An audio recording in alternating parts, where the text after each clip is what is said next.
અમદાવાદ મહાનગરપાલિકાની ચૂંટણીમાં સ્લોટર હાઉસનો મુદ્દો ઉઠ્યો છે। કોંગ્રેસના ધારાસભ્ય ઇમરાન ખેડાવાલાએ દાવો કર્યો છે કે અમદાવાદ શહેર માટે સ્લોટર હાઉસ મંજૂર કરાવ્યું હતું। મનપા કમિશનરે સ્લોટર હાઉસ મંજૂર કર્યું હતું। ભાજપના લોકોએ ધાર્મિક મુદ્દો બનાવીને સ્લોટર હાઉસ રદ કરાવી દીધું। જગન્નાથ મંદિર અને ગીતા મંદિર વચ્ચે આવેલું સ્લોટર હાઉસ દૂર કરવાની માંગ કરવામાં આવી હતી। આ સ્લોટર હાઉસ અન્ય જગ્યાએ બનાવવાની માંગણી કરાઈ હતી। साथ ही इमरान खेड़ावालाए कह્યું કે આગામી સમયમાં ઓલિમ્પિક ગેમ અમદાવાદમાં રમાશે ત્યારે અહીં આવતા ખેલાડીઓને જે પ્રકારનું ફૂડ જોઈએ તે માટે સ્લોટર હાઉસની સુવિધા જરૂરી છે।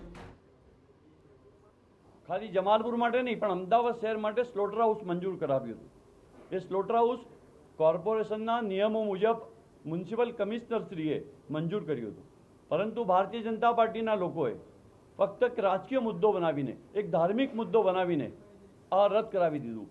મારી રજૂઆત એ સમયમાં હતી कि जमालपुरનું સુપ્રસિદ્ધ મંદિર જગન્નાથ મંદિર એક તરફ આવેલું છે, એક તરફ ગીતા મંદિર આવેલું છે અને એની વચ્ચે આ જે સ્લોટર હાઉસ છે તેને દૂર કરવામાં આવે અને બીજી જગ્યાએ શિફ્ટ કરવામાં આવે। આપણે કોઈ નવી સ્લોટર હાઉસ બનાવવાની વાત હતી નહીં। તો સ્લોટર હાઉસ અંગે કોંગ્રેસ પર ભાજપે પ્રહાર કર્યા છે। તેઓએ કહ્યું છે કે ઇમરાન ખેડાવાલાને ખબર છે કે કોંગ્રેસની હાર થશે।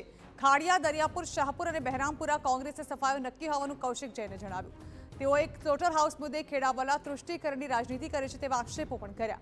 ગેરકાયદે કતલખાના વિરુદ્ધ કાર્યવાહી કરવામાં આવશે। ઇમરાન ખેડાવાલાને ખબર પડી ગઈ છે કે જમાલપુર, ખાડિયા, દરિયાપુર અને શાહપુર અને બહેરામપુરામાં કોંગ્રેસનો સફાયો થવાનું નક્કી છે અને તેઓ સ્લોટર હાઉસના નામે એક તુષ્ટિકરણની નીતિ ને અમલ કરાવવા માટે અને લોકોને છેતરવા માટેનું આ નિવેદન કરી રહ્યા છે।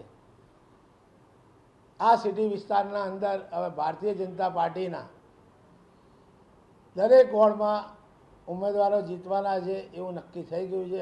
એમની વાત પરથી એ મને લાગી રહ્યું છે।